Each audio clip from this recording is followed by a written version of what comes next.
Bom dia, tudo bem? Agora já com o rolamento instalado aí, novo, ó. Aqui os dois retentores, o velho e o novo, ó. Aí vamos instalar aqui, ó, e coloca aqui, ó. Aí vem com o martelo de borracha aqui, ó, e vai batendo na borda dele, ó. Aqui ele já está instalado, ó.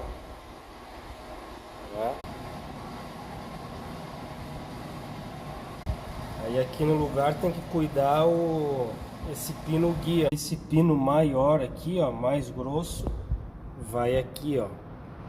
Ó, aqui tem 4 furos. Aí ele vai ali, ó, encaixa aqui, ó. Encaixa aqui no lugar. Aí instalou aqui, vai 6 parafusos.